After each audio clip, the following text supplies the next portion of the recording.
चलिए अब हम क्वेश्चन शुरू करते हैं इन पर। The following circuit saw in a figure RL circuit. देखो आरएल सर्किट पर बेस्ड प्रॉब्लम शुरू करते हैं। तो हम इसमें जो डिस्कस करेंगे with the help of phasor diagram भी इसको डिटरमाइन कर सकते हैं और विदाउट फेजर भी, जैसे हमने जो प्रोसीजर बताया वो अगर आप उसको भी याद कर रहे हैं तो उससे भी हो जाएगा। ठीक है, तो चलिए स्टार्ट करते हैं। तो पहला टारगेट क्या है आपका, देखो the following circuit saw in a figure RL circuit दिया हुआ, the following circuit draw the supply. हमने बताया था कि सबसे पहले क्या करना है, जितने भी इम्पीडेंस निकाल लो पहले। ठीक है, इम्पीडेंस निकालते हैं तो देखो आर तो हमको पता है, आर की वैल्यू कितना 40 ओम, और यहाँ पे एल दिया हुआ है तो एल को पहले किस में कन्वर्ट करेंगे, एक्सएल में। ठीक है, तो रिएक्टेंस यहाँ पे क्या बोलेंगे, दैट इज रिएक्टेंस। रिएक्टेंस तो जो रिएक्टेंस है वो एक्सएल लिखते हैं और एक्सएल की वैल्यू किसके करस्पॉन्डिंग है, ओमेगा एल। यहाँ देखिए मैग्नीट्यूड लिखा हमने, सिर्फ मैग्नीट्यूड लिखेंगे तो सिर्फ एक्सएल लिखेंगे। ठीक है, तो चलिए ओमेगा की वैल्यू क्या बताई थी, 2 पाई एफ। ठीक है, और एल तो इट इज रहेगा 2 पाई एफ की वैल्यू, पाई की वैल्यू कितनी है 3.14, फ्रीक्वेंसी कितनी दी हुई 50 हर्ट्ज और एल की वैल्यू 0.037। अब इसका क्या कर दो, मल्टीप्लिकेशन कर लो, ये 20 ओम के आसपास आएगा। 2 इंटू 3.14 इंटू 50 इंटू 0.0637, तो ये आया हमारा 20 ओम। ठीक है, ये आ गया 20 ओम के आसपास। 20 ओम 0.0018 है, लेकिन हम इसको 4 पॉइंट तक, अब जैसे ये आया है ऐसे देखो 0.0018, तो आप इसको 20 ले सकते हो। अगर यहाँ 1 आता या 0.1 पे आता तब तो ठीक है, 20.01 लिखो, लेकिन यहाँ ज़्यादा है तो दैट्स वाई आप इनको निगलेक्ट कर सकते हो।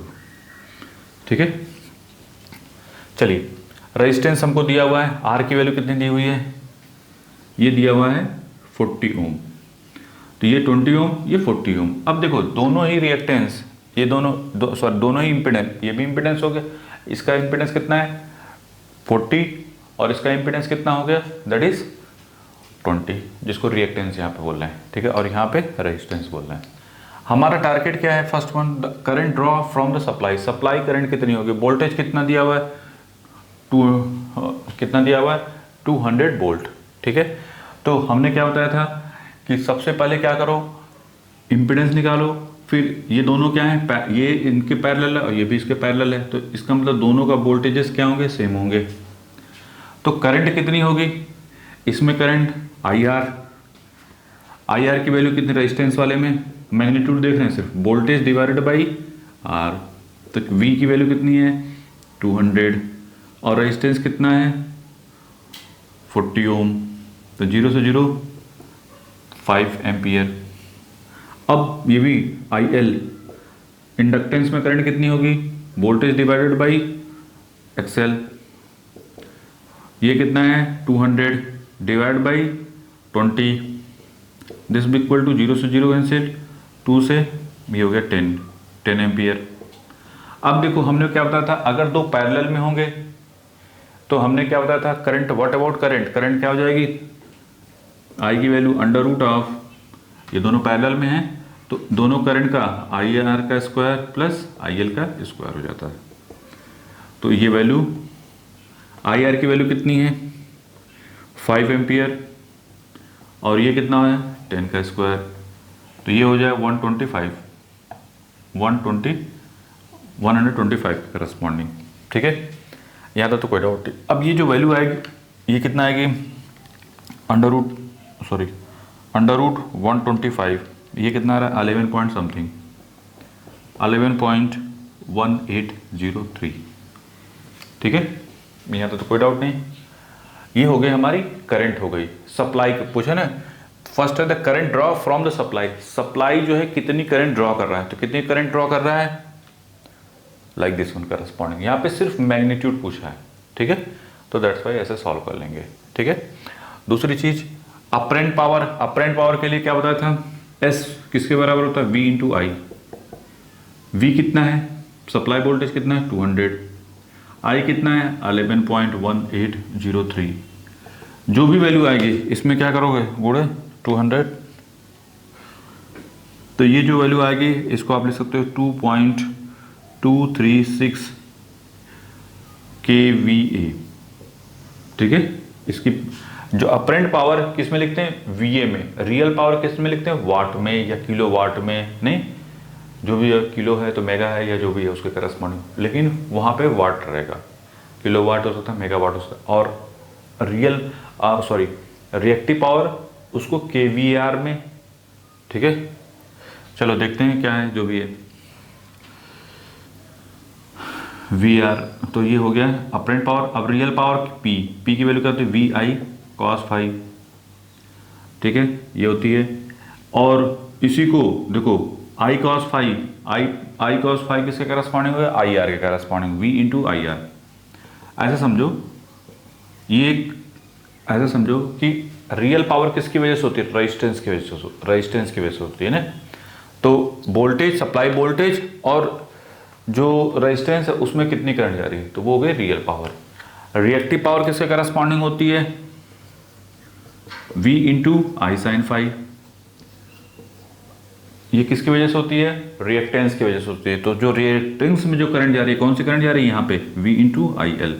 तो ये छोटी छोटी चीज़ें हैं जो पॉइंट पे भी बहुत नोटेड होती हैं और बहुत इजीली हम इनको फाइंड आउट कर लेते हैं। नहीं तो कॉस फाई निकालोगे, फिर पहले फाई निकालोगे, फिर कॉस फाई निकालोगे, तो सर्किट से सब कुछ दिख रहा है तो कोई दिक्कत ही नहीं, ठीक है। V इंटू आई आर, तो V की वैल्यू कितनी 200 और IR की वैल्यू कितनी है, व्हाट अबाउट IR हमारा कितना था 5, तो 5 कर लोगे। और यहाँ पे 200 इंटू 10, ये हो गया 2000, तो ये 20 kVAR, ठीक है, kVAR होगा 2 kVAR। और यहाँ पे 5 2 जा 10, तो ये हो जाएगा, सही है ना जी, ये मिलेगा 1 वाट, किलो वाट, 1 किलो वाट लिख सकते हैं, ठीक है। यहाँ तक तो कोई डाउट नहीं, this is the final answer. बहुत सारे तरीके हैं।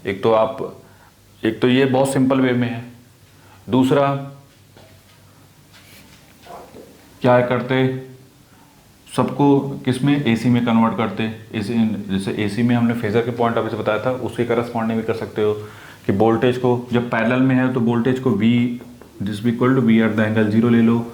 IR है तो R तो R ही रहेगा।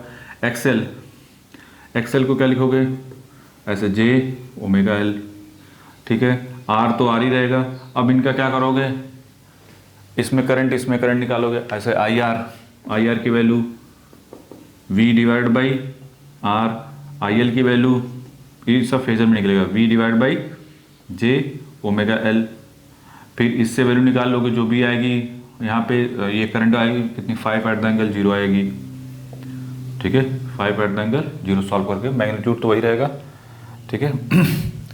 और यहाँ पे V की वैल्यू कितनी आएगी, 10 eight the angle minus 90 degree, नहीं कि 10 एट द एंगल IR तो ये होगा 5 एट द एंगल 0 और ये 10 eight the angle minus 90 degree corresponding, ठीक है। इनका फेजर बनाओगे तो वोल्टेज ये हो गया आपका V this equal to V at the angle 0, IR किधर होगा, लाइक दिस वन करस्पॉन्डिंग,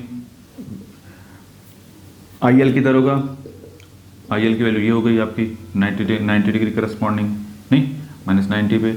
इन दोनों का रिजल्टेंट किधर कहीं होगा,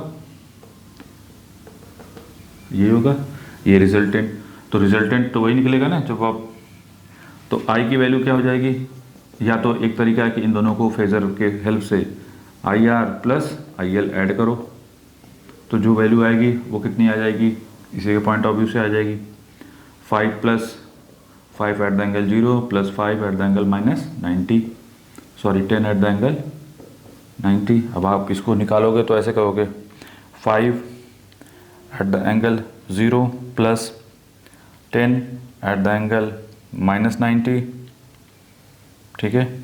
फिर इनको पोलर में कन्वर्ट करो तो ये कह रहा है 11 point something, 11.180 eight the angle minus 63.43।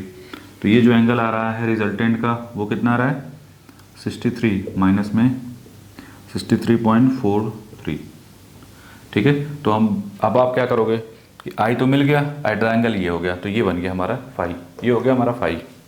तो जो बोले थे ना फाई, तो फाई हमारा हो गया 63.43। अब आप चाह रहे हो कि इसको विद द हेल्प ऑफ इससे करना, तो क्या करोगे, v की वैल्यू तो वही रहेगी 200, ठीक है। i की वैल्यू कितनी है, वही 11 पॉइंट समथिंग, 11.180 इंटू कॉस 63.43। नहीं देखो आई कॉस, ये जो भी है ये फाई है ना, आई कॉस फाई, तो ये क्या है, आई आर के बराबर है, तो ये वैल्यू किसके बराबर मिलेगी, 5 के बराबर मिलेगी, ठीक है। वही चीज़ है घूम फिर के। उसी तरीके से चीज़ों करने का मतलब है कि आपको सिर्फ एक ही मेथड नहीं, कई मेथड से कभी चीज़ें कौन सी कॉम्प्लिकेटेड कौन सा मेथड हो जाए, दैट्स वाई हमको हर तरीके से जानना चाहिए, ठीक है। तो दैट्स वाई हम ये तरीका बता रहे हैं कि बाय द वे कभी मिस्टेक हो गई कि नहीं है सर, उधर से हम भूल गए, तो बेसिक फंडामेंटल ये क्या है, पूरा बेसिक से है, ये बेसिक से है। और ये थोड़ी समझ है तो जल्दी हो जाएगा, नहीं समझ है तो आप बेसिक से चलो, कोई दिक्कत नहीं, कल से उसी का इस्तेमाल करो तो भी पहुंच जाओगे वहाँ पे।